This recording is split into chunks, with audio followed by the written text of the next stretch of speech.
Bonjour tout le monde, j'espère que vous allez bien. J'espère que vous allez bien. Je me présente, je m'appelle Ibrahim Hamza. Donc, mes chers développeurs, je vais partager avec vous des notions très importantes dans le développement Java, dans la technologie ou le langage de programmation Java. Premièrement, on va voir un design pattern très important de créer une application fermée à la modification et ouverte à l'extension. C'est quelque chose de très important. Comment je vais ajouter, améliorer mon application sans toucher, bien sans modifier, sans toucher la partie du code source. Deuxièmement, c'est quoi l'injection de dépendance et comment je vais faire l'injection de dépendance en utilisant seulement le langage Java sans utiliser des frameworks comme Spring Boot, etc. Et dernièrement, c'est quoi le principe de l'inversion de contrôle? Je vais commencer par ce principe-là de l'inversion de contrôle. L'inversion de contrôle, en fait, c'est quoi?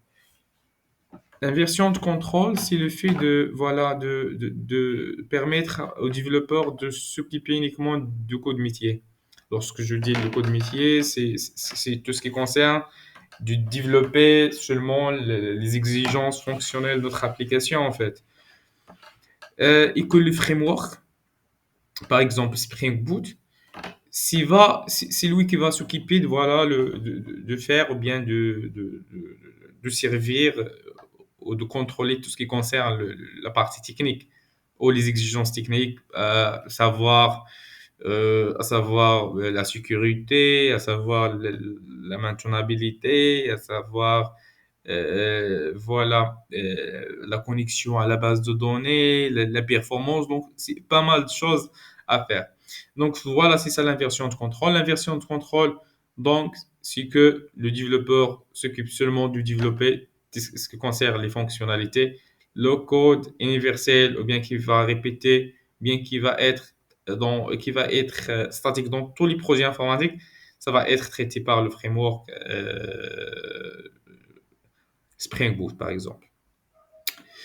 Deuxièmement, voilà, donc je vais montrer seulement un exemple sans utiliser l'inversion de contrôle. C'est ça, donc public void virement, c'est une méthode développée en Java pour faire un virement bancaire. Et il a comme paramètre le code de compte 1, le code de compte 2, après c'est le montant à verser. Euh, donc, ce qu'on va voir ici, c'est qu'on a un mélange entre le code technique et le code métier. En fait, l'inversion de contrôle, c'est pas ça en fait. L'inversion de contrôle, donc dans cette méthode-là, on va voir seulement la partie concernant le code métier. Ici, on va voir du boucle, on va voir la gestion des exceptions, try catch. Donc, c'est comment on va faire en fait, c'est pour transformer ou bien récupérer une méthode ou bien une méthode qui respecte l'inversion de contrôle en fait dans ce cas-là. Donc, dans ce cas-là, on va garder seulement le code métier. Donc, on va garder seulement les deux méthodes, retirer et verser. Donc, c'est ça vraiment le principe de l'inversion de contrôle. Il faut séparer le code métier et le code technique. Donc, voilà, en fait, c'est une méthode vraiment qui fait retirer et verser. Donc, c'est ça le code métier. Et on peut dire qu'on a bien respecté ce principe-là de l'inversion de contrôle. Maintenant, on va voir la partie concernant le couplage fort et le couplage faible. Donc, pourquoi ça exactement? Lorsqu'on dit qu'une application qui va être arrêtée pour la modification et ouverte pour l'extension, en fait, on va utiliser ces principes-là de couplage faible. Le couplage fort, c'est que, par exemple, dans ce cas-là, la classe A est liée à la classe B. Donc, on dit que la classe A est fortement couplée avec la classe B. Il y a une relation forte entre deux classes. Donc, la classe A ne fonctionne qu'à la présence de la classe B, ainsi que une petite modification dans la classe B, ça nécessite une modification dans la classe A. Donc, ici, une liaison très forte et que la modification nécessite, donc on va modifier dans le code source de deux classes en fait. Donc voilà, c'est ça le principe. Donc, je vais donner un exemple. Par exemple, on va supposer que la classe A, c'est une classe qui nous permet de récupérer, voilà, d'identifier une personne. C'est par exemple là. La classe B, c'est de récupérer les informations d'une personne à travers des bases de données. La classe B2, c'est récupérer les informations d'une personne à travers des web services, par exemple. Donc, le chef de projet, il m'a demandé de faire en fait les deux cas, de développer les deux cas. Après, c'est que le client qui va choisir est-ce qu'elle va récupérer, il va récupérer les informations avec les web services ou avec à travers la base de données. Dans ce cas-là, bah, il est très difficile de voir cette notion-là de fermer à la modification et ouvrir à l'extension. La seule solution ici, c'est que va modifier tout simplement dans le code source. Par contre, si on utilise le couplage fibre, c'est quoi le couplage fibre? Le couplage fibre, c'est on va exploiter les interfaces. Par exemple, ici, considérons qu'une classe A qui implémente une interface IA, interface A, et une classe B qui implémente interface B. Donc, si la classe A est liée à l'interface et B pour une association, on dit que la classe A et la classe B sont liées par un couplage faible. Pourquoi ici c'est le couplage faible? Parce que, en fait, la classe A a une relation avec l'interface. Et l'interface, on peut voilà, exploiter la notion de polymorphisme. Donc, cela signifie que la classe B ne peut fonctionner avec n'importe quelle classe. C'est ça le principe, qui implémente l'interface IA. Donc, en fait, on fait que la classe B ne connaît que l'interface IA. De ce fait, n'importe quelle classe implémente cette l'interface peut être associée à la classe B sans qu'il soit nécessaire de modifier quoi que ce soit dans la classe B. Je vais donner un exemple. Je vais développer, bien, je vais faire une petite démonstration concernant le couplage fort, le couplage faible. Par exemple, voilà, dans ce cas-là, on a une interface IDAE. Donc, on va supposer qu'on va créer une application qui va retourner la température. Par exemple, la température d'un pays, ou bien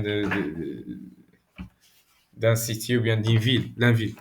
Donc, IDAO, on va faire, en fait, on va créer premièrement les interfaces.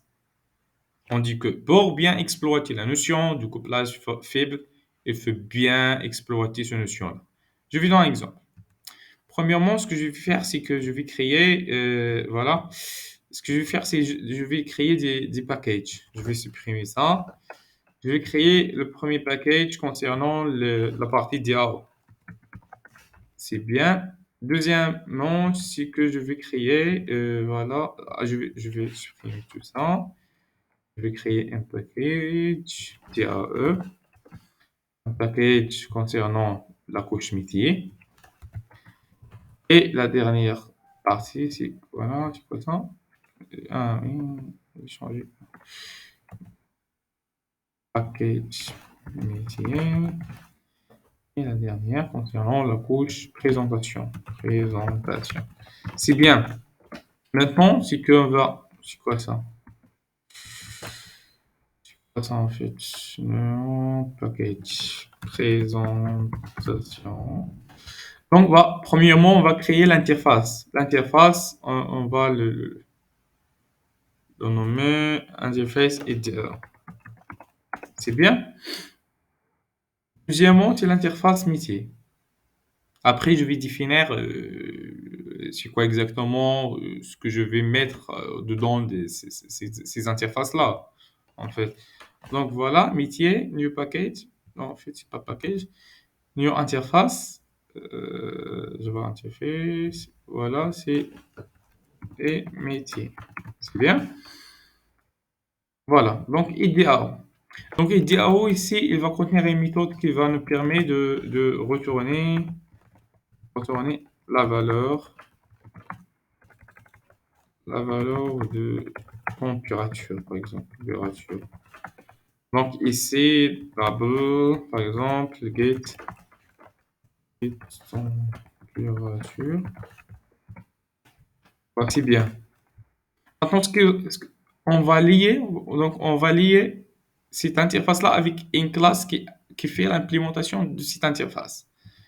On met c'est DAO implement. Implement. Et implement, en fait, c'est égal. On va redéfinir les méthodes qu'on a dans la classe. OK. Bah, c'est bien. Voilà. Par exemple, je vais exploiter la bibliomath, math.random 10, par exemple. Ce que je vais faire maintenant, si je vais définir l'interface métier, métier, ça va contenir une méthode qui va calculer la température en fait. Va double, va computing,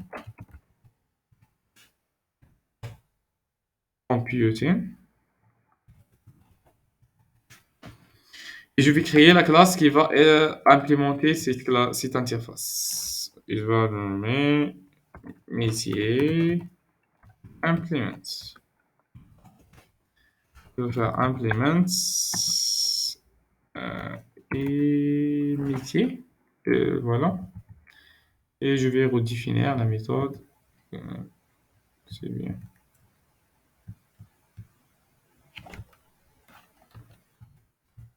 Donc ici, donc ici, je veux créer un variable qui va appeler DAO, l'interface DAO, qui s'appelle DAO.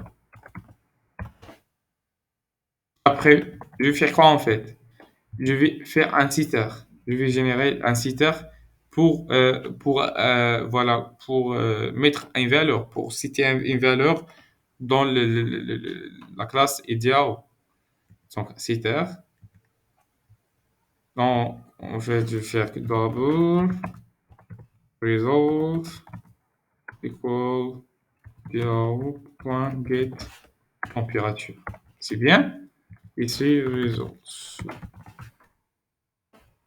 Return result. Ah, en fait, maintenant, ça marche très bien. Voilà, ici dans la package présentation, je vais créer une classe qui contient la méthode main. Présentation, classe main, qui contient la méthode main. Donc, ce que je vais faire maintenant, donc je vais appeler à l'interface, en fait, je vais initialiser. Donc ici, on va faire seulement initialisation statique. L'initialisation statique, c'est lorsqu'on utilise new. On fait l'initialisation des objets en utilisant new. Donc ici, je vais appeler seulement à la classe métier implement. Bah, métier implement, métier equal new, métier implement. Et si je vais faire métier.sot, je vais métier.git ou bien voilà computing. C'est bien. Je vais maintenant redémarrer l'application. Bien, un erreur, ça va être généré. Ça, c'est évident.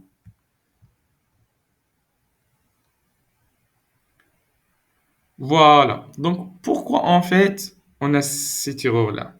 Null pointer exception. Parce que ici, on exploite la variable, voilà, métier implement. Voilà, private et DAE. On veut récupérer la valeur de cette DAO sans donner la valeur à DA. C'est bien. Donc, ce qu'on va faire maintenant, on va faire l'injection de dépendance. L'injection de dépendance, c'est ça en fait. Donc, il faut forcément créer, ou bien il faut forcément initialiser la méthode. Il faut, voilà, la classe DAO implement, DAO equal new DAO implement. Deuxièmement, c'est qu'il faut DAO point, bien métier, pardon, métier. Ici, on va faire l'injection du point. Donc, c'est DA et on va injecter, on va utiliser ce mot DA. Maintenant, ça va bien marcher.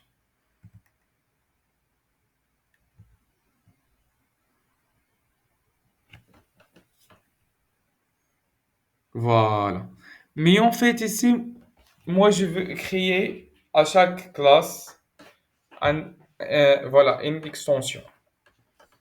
Par exemple, je vais appeler ça ben, aussi. Ici, c'est que, par exemple, SE, c'est récupérer les données à travers la base de données. La base de données. C'est bien. Et on veut, la question ici, c'est comment je vais créer une autre extension de cette classe-là et je veux récupérer l'information à travers, par exemple, un web service. Ah, donc, faites attention ici. Donc, je vais créer, eh bien, voilà, je vais créer notre package qui s'appelle extension. Et je vais créer une classe qui s'appelle Java, donc DAO imp 2. Donc, donc ça va contenir les mêmes informations. Donc, implement. Voilà, donc ici, implement DAO. Et DAO, je veux seulement, voilà, expected. Implements. Implements. Classe. Donc, à travers, par exemple, le web service. Les web services. Mais, mais maintenant, le web service, voilà. Mais maintenant, je vais sur, donc ici, on a quoi en fait? Donc, le couplage fibre. Donc, ici, pour créer des extensions à cette application-là, je vais forcément créer une extension de cette classe-là, DAO Implement, et une autre extension de cette classe-là, ou bien de cette classe-là, métier Implement. Donc, ce que je vais faire maintenant, c'est que je vais, voilà, des DAO à travers le web service. C'est quoi le problème ici? DAO Implement 2. Non, je vais seulement faire ça. Là, c'est bien. Implements. C'est bien. Mais je vais aussi créer l'extension dans ce package-là. Donc, le package métier, je vais faire package extension. Et je vais créer la classe qui va contenir la version 2. Donc, ici, c'est métier, play, et 2. Et il va contenir les mêmes informations ici. Implement.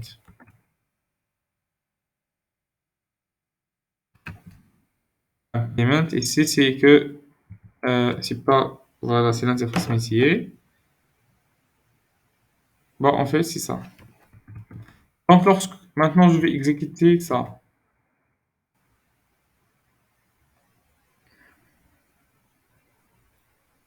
Donc, c'est à travers la base de données, on a récupéré cette information-là. Voilà. Mais maintenant, je vais récupérer l'information à travers le web service. Je vais faire quoi maintenant? Tout simplement, je vais seulement changer ça à l'extension DA2, ici 2, ici 2. C'est très simple. Je vais seulement emporter ça, implémenter un. Donc, si c'est un, je vais importer la classe. C'est bien. Je vais importer la classe. C'est bien.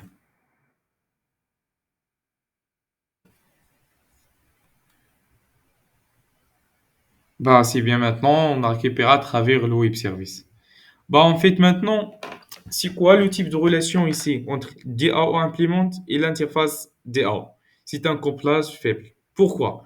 Parce que, en fait, cette classe-là, ou bien cette interface-là, elle est fermée à la modification, mais ouverte à l'extension. Parce que ici, la classe a une relation avec l'interface. Et c'est la même chose. C'est un couplage faible. Pourquoi? Parce que EC, la classe implémente l'interface. L'interface est fermée à la modification et ouverte à l'extension. Mais c'est quoi le problème en fait ici? C'est que cette méthode-là de présentation, ça a un couplage fort. Pourquoi? Parce que ici, lorsqu'on utilise new ou bien l'initialisation statique, en fait, c'est un couplage faible. C'est un couplage, pardon, fort. Donc, en fait, c'est comment on va faire pour dynamiser, pour avoir une... Voilà. Sans, je veux switcher entre les deux versions, en fait, sans changer aucune information, aucune, sans toucher le code source de la méthode de présentation. Bah, la solution est très simple. Donc, en fait, je vais seulement créer un fichier de config. Donc, c'est ça, le fichier config, on le trouve toujours dans des applications, les grandes applications, dans les ERP, dans les applications intranet. Donc, je vais l'appeler seulement config.txt. Il va contenir les caractéristiques de notre application. Par exemple, ici, c'est que je vais faire DAO.implement.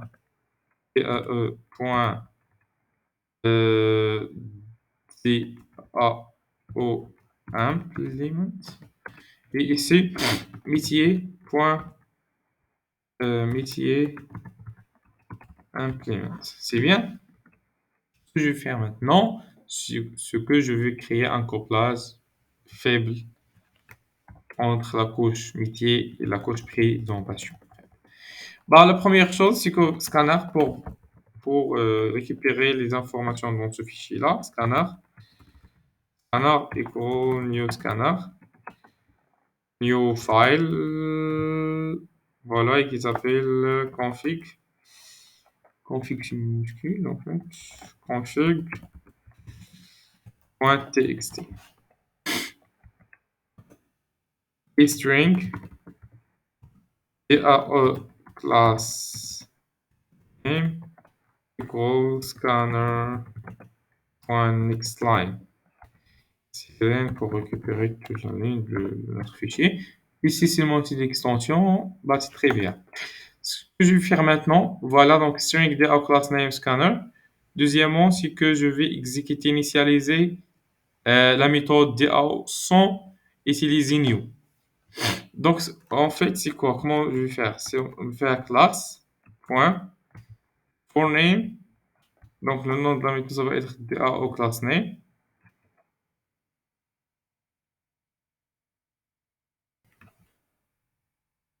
Ah, c'est très bien.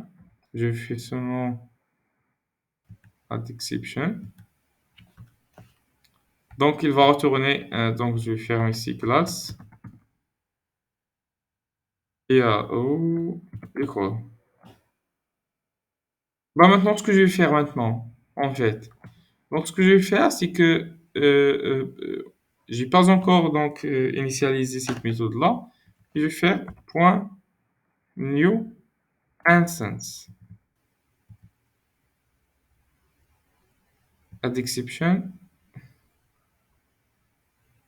Bah, ouais. Je vais faire, donc, c'est forcément, je vais faire le cast. Maintenant, je vais essayer donc, DA par exemple, point git température, git DA point, c'est quoi, je fais interface.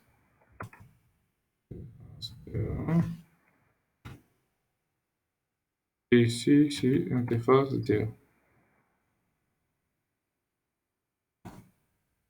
Ici, c'est DA point température. C'est bien.